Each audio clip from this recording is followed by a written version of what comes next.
It's a new day on Deep Space Nine, and the recently signed peace treaty is already bearing fruit. A couple of Cardigan scientists are popping over to help set up a permanent communication relay through the wormhole, meaning we can have a proper chat with anybody foolish enough to go through. Sisko and Odo are treating the whole thing cautiously. The peace treaty was not received with open arms by everybody, so the first joint venture would make a tempting target for agitators on either side. That's not the only problem they'll be facing, though. Dax isn't convinced the relay will do the job, Quark is trying to foist out-of-date Cardigan goods from the occupation on them, and now Kira says there's a Vedek to see Sisko. Apparently, the prophets warned about the coming joint operation, at least that's what a 3,000-year-old scroll says, according to him. Like a lot of prophecies, it's written in such a way as to be interpreted to mean a whole variety of things. Indeed, the channel has previously covered something similar in the Season 7 Voyager episode Prophecy, where I argued that everybody on the ship, and indeed the ship itself, could all have been the Chosen One. Anywho, this prophecy states 3 Vipers will return to a sky nest, look through temple gates, make a star sword appear, and burn the temple while throwing the gates open. Scary-sounding stuff for people who believe this wormhole is the celestial temple, the place where their prophets are shacked up. Sisko's not too concerned, because one of the few concrete parts of the prophecy is that there'll be 3 Vipers, and we've only got 2 scientists coming.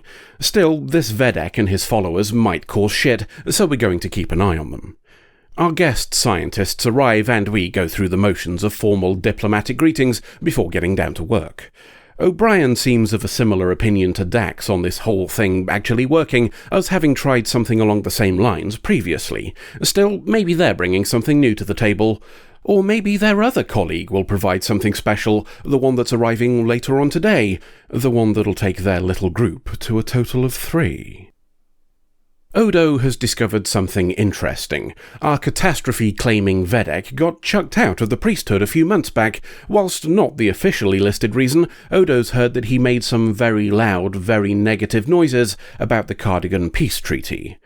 Somebody should probably tell Kira. She still thinks he's a Vedek, which might be why she pays so much attention to him when he says it's her job to convince Sisko to call the whole thing off. These events were detailed in a vision from the prophets themselves, after all, so not changing his mind would make her nothing less than a filthy heathen scumbag who ignores scripture, wouldn't it? Our guests are in Quarks when they're joined by the third of their company, and it doesn't look like there's much love lost between them and the newcomer. Perhaps it's because the first 2 are derisive of things like Cardigan cooking, something that draws a thinly veiled rebuke from the newcomer. Tangentially, as this is starting to get complicated without points of reference, and because spitting 3 random names at you now will likely end badly, we'll henceforth be referring to the Cardigan scientists as Blossom, Bubbles, and Buttercup. The altercation might be why O'Brien gets his work on the station judged harshly by Bubbles later. Starfleet alterations are not to her liking, and he's on the receiving end of her displeasure. While she fiddles with O'Brien's handiwork, off everybody else goes in the Defiant to dump a new navigation hazard on the other side of the wormhole. The journey passes smoothly enough, the only abnormal thing being an unusual comet they find when they arrive. Kira seems to think it's the Star Sword mentioned in our ex-Vedek's prophecy, and after telling Blossom and Buttercup that it's just an expression, Sisko pulls her aside for a word. He's clear that scripture written a few thousand years back and interpreted by a defrocked religious figure to frame 3 Cardigan scientists as harbingers of destruction would probably not be great for diplomatic efforts if shared. He's not completely closed to hearing her side, though, so asks for a rational, logical reason to call the whole thing off. The best she's got is the aliens who live in the wormhole existing outside of time and giving a warning about current events millennia ago. That all hinges on interpretation again, so we're back to square one. The rest of the debate is put on hold when Dax calls them from the bridge as we're ready to fart some tech into space. Back on the station, O'Brien's having some issues with Bubbles. She wants to do all of the preparation herself, and it's causing problems because half of the stuff that was there 3 years back has since been replaced, repurposed, or otherwise dicked with. The root of it all is her believing that men don't make good engineers, which is enough to drive him over the edge and assert his authority in all matters techie. He tells her to move aside and gets working on the stuff that would have been finished by now if he'd just been left to it. And not a moment too soon. The relay on the other side of the wormhole is set up and we give it a test. A slight problem, whatever the relay sent has somehow prompted the wormhole to open. It's also made the mouth significantly more sucky than it was previously.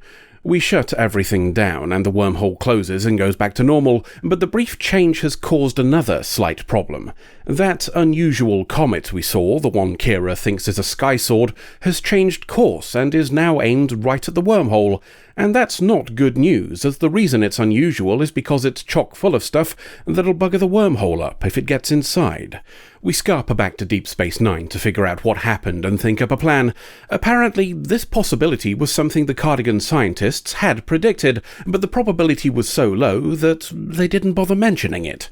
The Science Ministry is technically part of the military after all, and their rules tend towards not worrying those higher up the chain of command with such details. One might presume that risky ventures don't get as much support as safe ones in a culture where somebody always has to take the blame. Still, no point crying over spilt comets, so Cisco moves on to fixing it. Tractor beams are out as we think it'll just shatter the thing and make it all that much harder to fix. Pooping won't work in its current form for the same reasons, but O'Brien thinks he can do a science to make it fire a cone and cook the whole thing at once. It's the best option we've got, so O'Brien goes to fiddle and takes Bubbles along with him, which is quite the choice for an experimental Starfleet warship locked behind multiple security layers, but let's ignore that for now. Being stern with her earlier seems to have made her more agreeable towards him. In fact, it seems to have made her a bit too agreeable, as she now offers to bear his children. It's one of those unfortunate misunderstandings, you see, as Cardigans apparently show they fancy each other by acting pissed off. Learning that he's already married, coupled with some accidental bluntness about not being interested, makes her scarper in a hurry, leaving him to finish the work alone and her to rummage around the Defiant unescorted. This Eddington lad's not very good at his job, is he? Cisco is having a crisis of faith. Specifically, he's wondering if he should have some. He's been going over the prophecies related to the emissary and has started second-guessing himself. A gentle boot up the arse from Dax makes him refocus on being who he is rather than who Scripture says he will be, and off we go back to the Gamma Quadrant. The planned disintegration becomes an unplanned detonation, as the Defiant instead fires its normal machine gun poop instead of a wide beam. That might have something to do with the kaboom on the Defiant's bridge, something that's also knocked out their weapons. The end result is 3 large fragments of comet heading for the wormhole, and us with no guns to stop them. O'Brien assumes he bollocks things up when he did a science, though can't understand how he would make such a basic error. The answer, according to Bubbles, is that he didn't. Despite a warning from Blossom to shut up, Bubbles says that Buttercup is the reason. She's from the Obsidian Order, you see, who were deeply displeased by the peace treaty with Bajor, and a bit of sabotage to ruin this mission would raise tensions on both sides. Cisco has her confined until we can check for proof, but we have bigger problems right now with those comet fragments. Blossom and O'Brien come up with the idea of using a warp drive to shield the fragments as they pass through the wormhole, preventing them from damaging it. The problem is the Defiant itself is too big to get between all 3. That leaves one of the shuttles on the Defiant, so Cisco's going to try it with that, and Kira decides that she should go with him. She was told by a disgraced ex-Vedek that she was here to help the emissary after all. The Defiant scarpers ahead of them just in case things go down the shitter, as it'd be a long flight home without a wormhole. Probably just as well, as the shuttle is having a few issues and some of the unusual comet stuff is leaking out. It's not enough to collapse the wormhole, though, so that's nice. In fact, it seems to have done something unexpected. We're receiving a test signal from the relay on the other side, apparently caused by the comet fragments leaving a trail all the way through the wormhole. The result is that both openings are remaining ever so slightly open, and that's enough to convince Kira that it was all part of the prophecy. O'Brien is walking along the promenade with Bubbles and thanking her for speaking out about Buttercup being a saboteur. A potentially dangerous choice on her part, but she thinks the more likely result is Buttercup being in a whole heap of shit for failing. She bids him farewell with a kiss on the cheek and goes home to likely spend the rest of her life looking for traps set by Buttercup as revenge. The ex-Vedek is here too, and apologising to Sisko for getting the prophecy wrong. He says there's another one about the emissary facing a fiery trial and making a choice, so we'll leave Sisko to decide whether that's a threat to his life or an advert for a hot wings eating contest until the next adventure. Another dive into Bajoran religion, and we end with the indisputable fact that prophecies are absolutely true. Kira said so after all. Except, well, when you actually stop and look at it, that's not the case. Here's what we actually heard about the prophecy right at the start. When the river wakes, stirred once more to Jynir's side, 3 vipers will return to their nest in the sky. Tracor said when the vipers try to peer through the temple gates, a sword of stars will appear in the heavens, the temple will burn, and the gates will be cast open. Kira decides in the end that the 3 vipers were the comet fragments, but that doesn't really fit any of the things we've just heard beyond there being 3 of them. They weren't returning to a nest in the sky, nor were they peering through the gates, and the so-called Sword of Stars appeared before those fragments even existed, let alone did anything. While we're complaining the temple didn't burn in any way, shape or form, and calling those gates cast open is a bit of a stretch as well.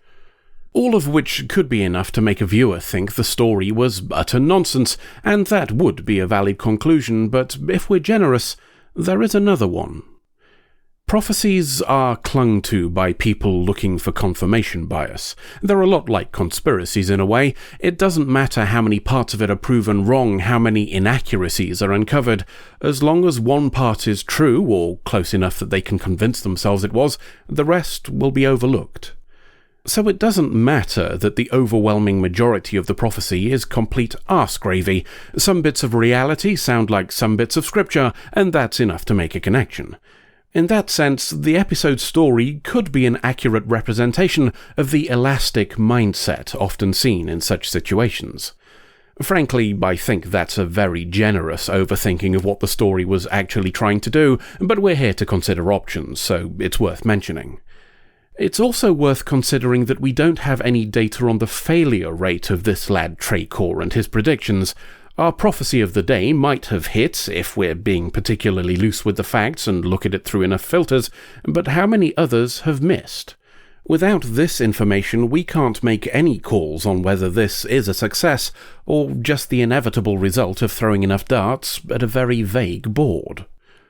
Let's move on and talk about Odo. He suggests that Sisko dismisses the prophecy because of his dislike of the emissary role.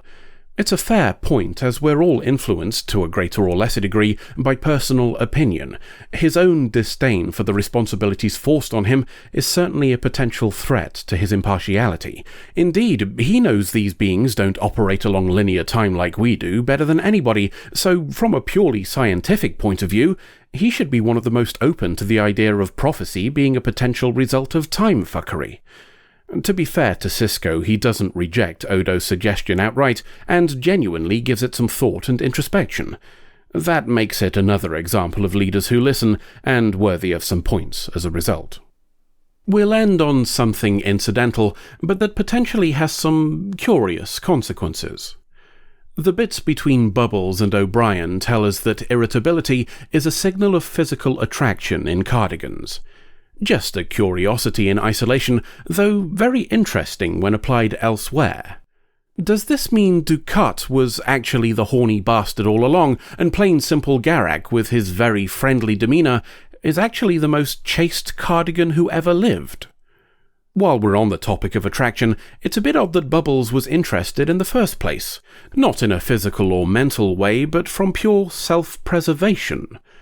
O'Brien is a convicted criminal on Cardassia, and the high-profile trial was broadcast over the entire planet. He might have been freed at the end, but the official record was of him being found guilty. Bubbles looking for love in that particular spot would have likely been the end of her career just for him being Starfleet, but somebody labelled a marquee supplier and with a history of war crimes? That'll get her a cell in the Obsidian Order's headquarters, and it would only go downhill from there. Oh, and for those of you keeping score, this episode is a particularly bountiful harvest for the Babylon 5 crossover club, as we have a pair of them. End of episode. Well, that didn't work. Because you weren't watching. Let's not sully ourselves with such base behaviour as throwing around blame, especially when you're wrong. What matters now is how we're going to check the footage. We could always ask Quark. If it's in Odo's files, it's probably something he can get. He's not going to do it for free, though, is he? So we pay him. And how are we going to pay him when we don't have any money? Well, I was thinking of setting up a jobs bureau, and then... Oh, for fuck's sake. Woof.